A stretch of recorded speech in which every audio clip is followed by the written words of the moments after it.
Today on Mr. Media, I'll talk to Sandra E. Lamb, author of a new book, Writing Well for Business Success, a complete guide to style, grammar, and usage at work. Stick around. Strunk and White be warned, she's gunning for you.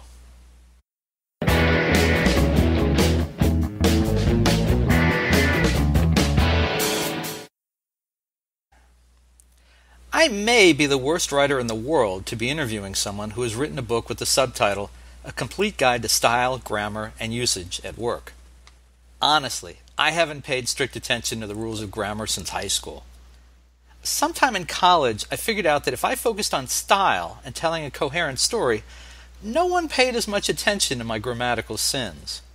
Oh, and it helps to be a pretty good speller, too. But that's just me. Most people in business need to pay more attention to the technical details of what they write, alongside producing good content. In an instantaneous electronic era where your audience of executives, managers, or coworkers can receive documents from you in the blink of an eye and no takebacks, getting it right the first time is the only shot you get. Because I feel deeply for my office-bound brethren, I've invited journalist and lecturer Sandra E. Lamb to be my guest today. She is the author of a new book called Writing Well for Business Success, and she is here to help. Sandy Lamb, welcome to Mr. Media. Thank you. Appreciate you being here. And I got to be honest. Despite my protests of style over grammar, I have to say that this ranks an entire chapter in your book. It's kind of false for me to say what I did. But only a few years ago, this would have been considered heresy, right? To evaluate content over grammar? Exactly. To think that you can style your way through rather than focusing on, the way it's put together. Well, certainly I think there are special requirements for the business writer. And of course, that's who I'm addressing in this book, is those people who have to write, and possibly it includes almost everyone, have to write at work.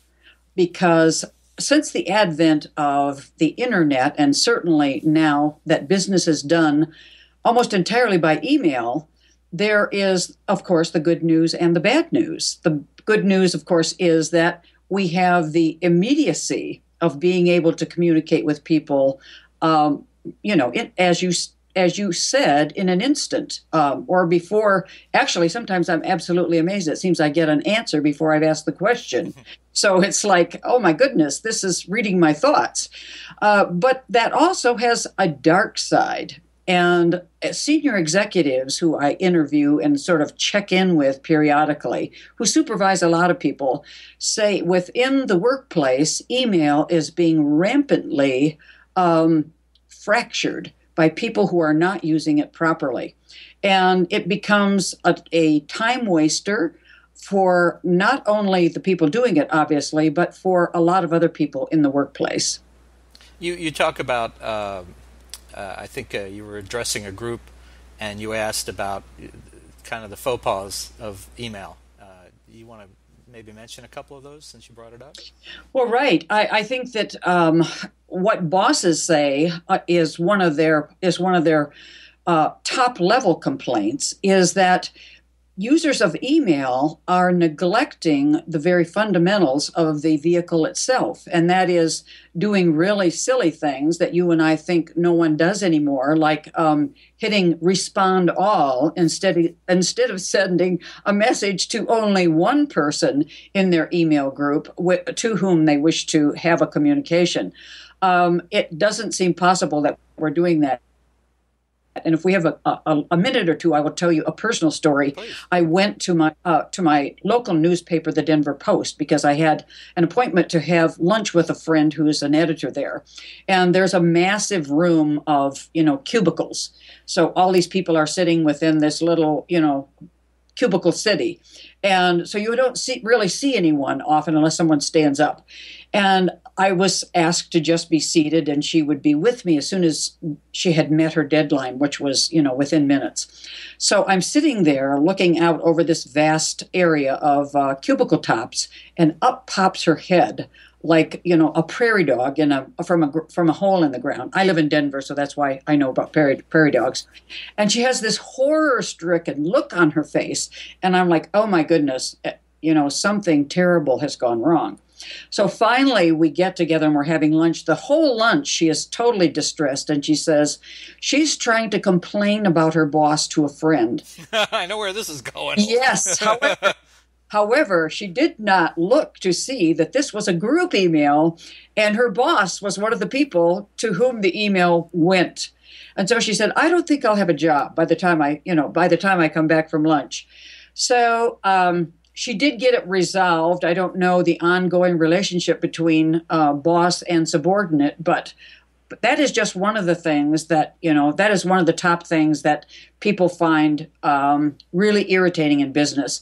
And the second thing is, in that regard, is that the other 15 people who might be part of your email group do not want to know that you're saying, "Happy birthday, Susie." They want to just have your valuable input, and that would be new and valuable input on the topic at hand, because everyone has too much to do, and no one wants to read personal emails that have nothing to do with them. I've served on boards of directors, and I know that it makes my own jaw tight just thinking about those ridiculous emails, even though I would repeatedly say, could we please restrict the emails to the business at hand and take off list, because we were calling it a list at that point, take off list your individual greetings to people on the board. Sorry, a long story to make that point. No, it's good. I'm actually reminded of a kind of a pre-internet story that I heard. It also happened at a newspaper where apparently an older married reporter was carrying on a bit of an affair with an intern, and the intern had decided it was over. The reporter didn't want it to be over and wrote this long, detailed letter about their affair with all kinds of very personal stuff, and sent it. They were on computers, but there was no internet, and he sent it to the printer, but apparently he sent it to the wrong printer. And someone picked it up and looked at it and couldn't help but read it. It was like going by a slow-moving car wreck, a train wreck. You just had to read it, and thought it was so fascinating and made copies of it. Oh dear! Spread it out. So these things have been going on for a while. They take different, they happen in different ways. But yeah, I can imagine that people get. They get useless emails all day, but then when people don't understand the difference between sending it to one person and sending it to a group, right. People don't understand CC or BCC, and right. My God. Yeah, or looking to see exactly who it's going to for sure. Yes, I think the second item that I hear most often, and we'll stick with the mechanics of email for a moment, are the messages that one senior executive told me. For example, he has someone in his email group, an equal or a superior, one or the other, who they use Outlook, as many businesses do, for their email. And he puts these little red exclamation points in the margin, which is to indicate that this is of urgent, high level importance. And he said, immediately in joining the organization, he would in a panic look at these. But he learned quickly that this person's idea of urgent was no one else's idea of urgent. So, be aware that to follow the protocol. I think this is probably item number 3 that I hear the most complaints about, is that people in the workplace have not bothered to learn what the policies, procedures, and guidelines of their organization are as regards to business email. And of course, that would probably start with the basic fact: should you put anything personal on there? And the answer to that almost always is no. Perhaps is always no. And of course, our most recent national example of this, perhaps international example of this, is the Hillary Clinton email debacle, and what is going to end up between knowing the rules and following the rules and disregarding the rules. So it's, if we didn't think it was important, now we might just check the news and see. I think Hillary has even conceded that it, in fact, is very important that you know the rules and follow the rules meticulously. And that obviously is going to put you in better stead with your employer. Perhaps the next thing, Bob, that I hear most often is the email that perhaps, like your introduction, is very, the author is very impressed that they have this superior style, and they wish to indulge it for pages and pages and in this case, screens and screens. Senior level executives tell me they open these, it gives them a migraine. They say, well, either I'm not going to deal with this, or I will, if there's a kernel of anything in here that I need to know, I will deal with it later. So remember that you need, particularly in business, to edit what you write. And you can't spend too much time doing that. Obviously, we all have time frames that we have to work within, but you need to take, a sharp cursor, let's call it, to what you've written and get it down to its essential best. And this often works best if you have a subject with an action verb and the two located very close together. And in addition to that, putting your modifiers very close to what they modify, because we're all dealing with email overload. We want to look at it. We want to be able to immediately understand it and be able to take action. Okay, now for those of our audience who you just lost with subject, action verb, and modifier, why don't you give an example? Okay.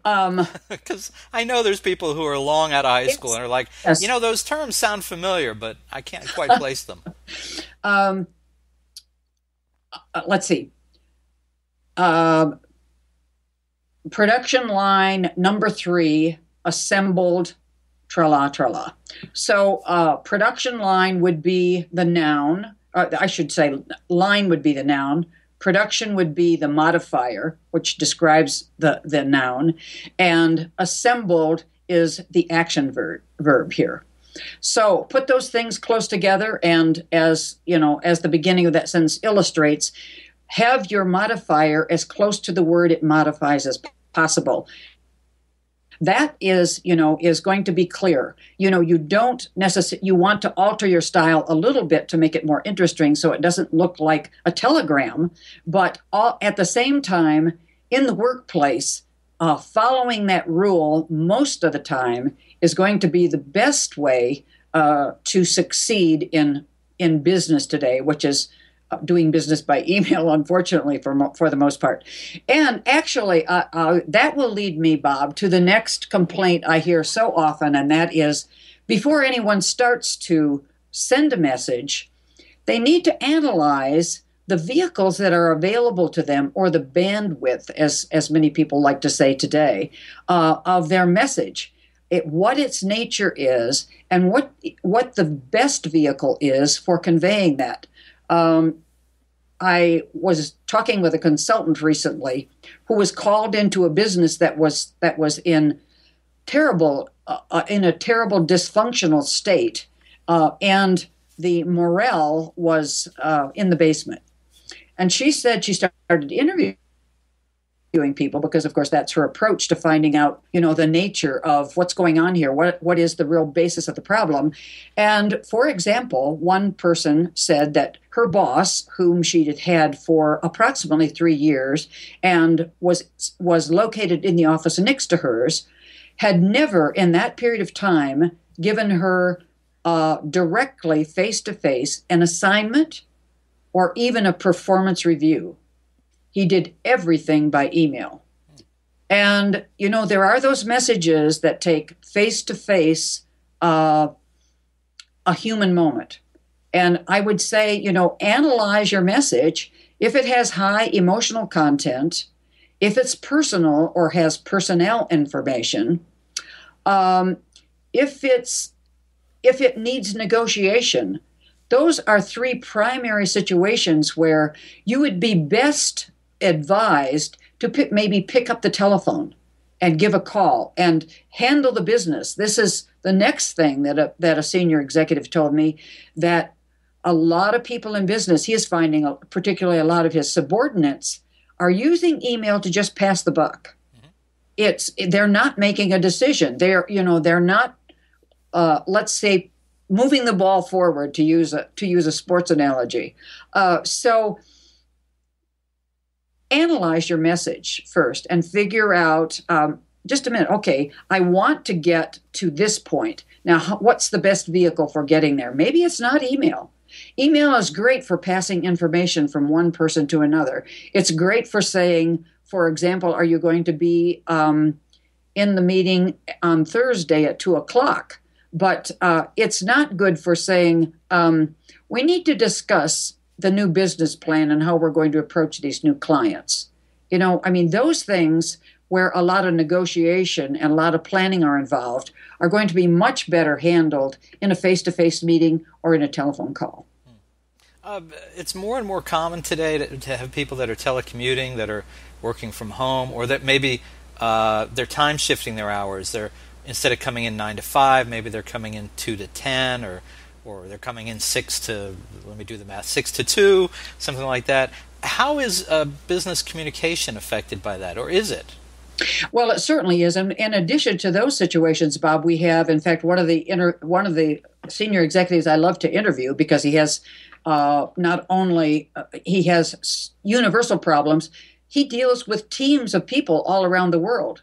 So you have different time zones. You have people with different primary languages, different cultures, and of course, getting them all together at one time is much more difficult, if not impossible. So yes, and this is obviously why email has become more utilized in the business place than it was prior to most recently. It, of course, is for some of us who are not internet natives, it's not as well, as certainly doesn't have the history that some other modes have. But yes, and this is why, again, being able to write succinctly, clearly, is extremely important.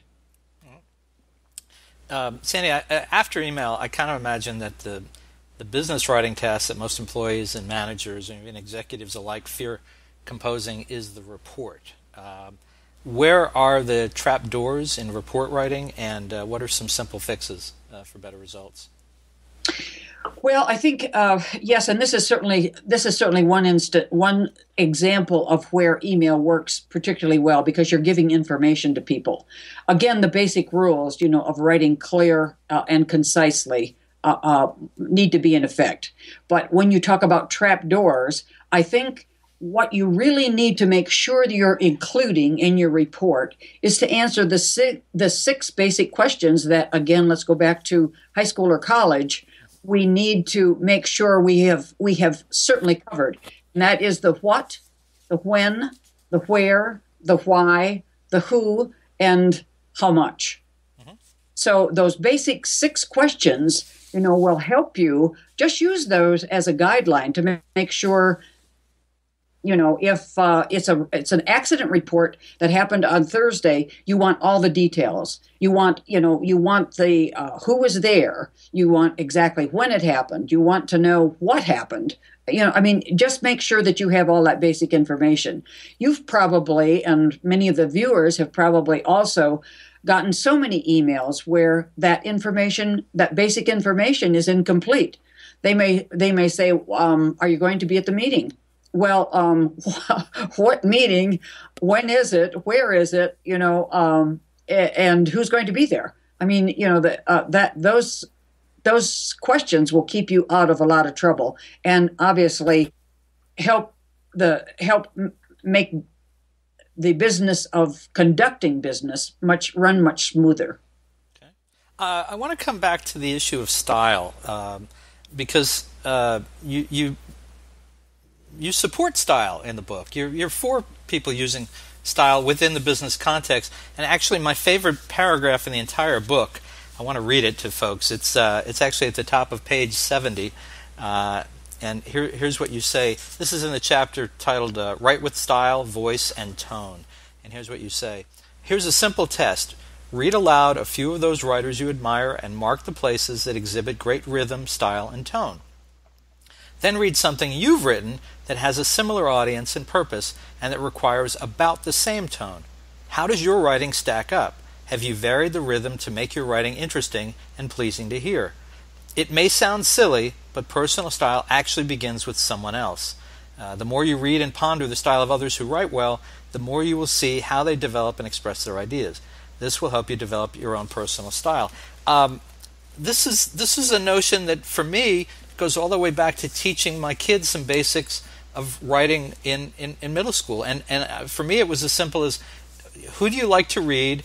And then when you write your own thing, read it out loud, because you'll know in an instant how it's going to sound to someone else. And that's not just having your teacher evaluate it, but in the business place, if you read this email out loud, if you pause long enough to read it out loud or mumble it, if you're in a cubicle, you'll be in better shape, won't you? Absolutely. This is and this is very important, and excuse me for my telephone. This is very, very important that people realize, there is such a thing as natural talent. And you have met people, and I've met people who you immediately know they have a talent for writing. But it's also true that we can learn style. And exactly following this approach can get us there. Most of us were not born with a natural ability to keep people engaged and hanging on the edge of their seat waiting for our next words. But if we start to read the best writers, and in this case, obviously business writers, but also a wide variety of very good writing, we will develop, and I think that's the key word, Bob, is develop a style that is unique to us. So even in the business world, we will, when someone reads something we have written, it will be apparent to them without seeing the signature that it is coming from us, that is basically our style, a refreshing, hopefully, and an engaging style in the business world. Yes, that's possible. One more thing on this, along this line. Chapter 9, I thought, was kind of an eye-opener, and it kind of fits together with this. The title is Caution, Yield to Grammar and Usage or Not. So I wanted to ask you, what you have a list of these. What are some of the rules of grammar to chuck, to toss aside? I think I don't want to go over them here, but I think I do cover them in the book, because some of these things are, over time, our language changes, and what was acceptable in speaking, particularly in writing, because we all, given a natural bent, will go back to a type of 19th century legalese that is very stilted and not easily understood. And it just, we've all read some legal documents that we thought, what in the world is this saying? Then by the time you read it the fourth or fifth time, you say, oh, okay, what they're actually saying is, and you finally have deciphered it, but you've put it into your own words. So why couldn't they have put it in, to just common language? And my other point about this is, over time, what we speak becomes part of the language. So some of the terms and rules of the past are now, no longer observed. Well, and I completely agree. I mean, what I've said in situations over the years has been, when all else fails and you cannot seem to pull together what you want to say, just speak English. Right. Or talk English. I mean, that doesn't sound right, but just say it the way it needs to be said. Don't worry about hitting us with proper terminology. Just get it down on paper, read it aloud, listen to yourself, make sure it sounds like something you would respond to if you heard it, and then move on. Just get it out, get it done. Well, and this is a very good point you make, Bob, because the best communications are conversational. So it's if you can write like people speak, not only is it going to be simpler to understand, but people are going to read it because it's much more inviting. It's much more engaging. And I certainly endorse. In fact, I do say in the book that if you've written something, particularly something that has really a lot of importance, the first key I would say is, obviously, this won't be an email necessarily that you first create an email form. You might create it in a document first, just so you can get all the steps of writing concisely down. But once you've completed it, if you can leave it for even a few minutes to give it what I call some airtime, then you can come back and reread it and be more objective about it and see, have I covered everything? Can I say it more concisely? Is there anything I should edit out? Have I repeated anything? Is it organized really the way someone is logically going to think? And then after you have done that, yes, I totally agree that reading it out loud and being able to hear it is often the acid test as to whether or not you have done a good job. Well, Sandy, as we kind of wind it down here, I have to tell you that I think you exhibited great bravery in mounting a book such as this, knowing that full well that the grammar police are lurking around at the corner, and they're waiting to tear you apart. They are. Right? I mean, have you had any run-ins with these folks? Not yet. In fact, I was enormously gratified by the fact that Patricia O'Connell, who is sort of one of those people, she was I believe, book review editor at the New York Times, gave me a glowing report. So I don't know. That doesn't mean that the police aren't going to be out there. But some people on the beat evidently have found it entertaining and informative. It is definitely entertaining. And I want people to know that it is far more entertaining than you would expect from the title. The title, you go, this is probably going to be dry. I know I need to read it, but it's a little dry. It's not a dry book at all. It's entertaining. There's lists if you like to read lists. If you like to go the BuzzFeed route and just have it in easy to read in a section, you can read a chapter at a time. You'll learn something. It'll definitely. No matter what you do for a living, if you work in an office, if you work in a business, it will help you. And folks, listen, you can find Sandra E. Lamb's, and it's Sandra E. as a middle initial, Lamb. I don't want to run them together. Sandra E. Lamb's new book, Writing Well for Business Success, a complete guide to style, grammar, and usage at work in great bookstores everywhere, or you can order it right now at a great price at MrMedia.com. If you are watching this on MrMedia.com, you can look below the video. You'll see a copy of the book. You can click on it right now, and Amazon can get it to you via drone, I think in 30 minutes or less, or if you like to go the old-fashioned way, they'll ship it to you normally in a day or two. Don't hold me to that drone thing. I'm not sure if that's true. Sandra, do you have a website people can find you at? Yes, I would be happy to have people. In fact, I have some more tips on there if people want to go look at it. It's of course, www.sandralamb.com. Ah, very good. And are you on Twitter or Facebook? I am on Twitter and Facebook and all those other media places. And on my Twitter is Sandra Lamb. Okay. And Facebook, just look for your name? Sandra Lamb, right. Okay. Right. So why have I been saying E? I didn't need that E, did I? You didn't need the E, but there came a time when I put it on the cover, so now we're sort of stuck with it. Got it. All right. Well, Sandy Lamb. That's right. As I know you go by. A pleasure to talk to you. A wonderful book for its purpose. And thank you so much for joining us today on Mr. Media. Thank you for having me.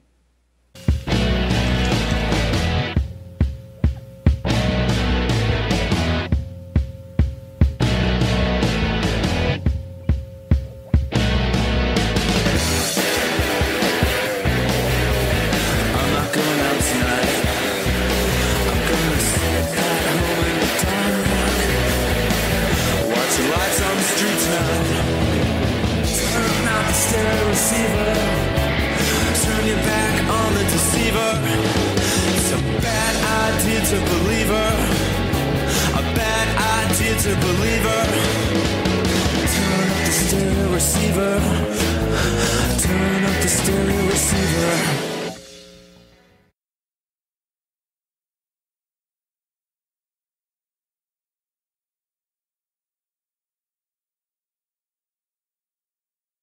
Mr. Media is recorded live before a studio audience full of high-strung grammarians just itching for a fight about, well, nothing anyone else considers important, in the new media capital of the world, St. Petersburg, Florida.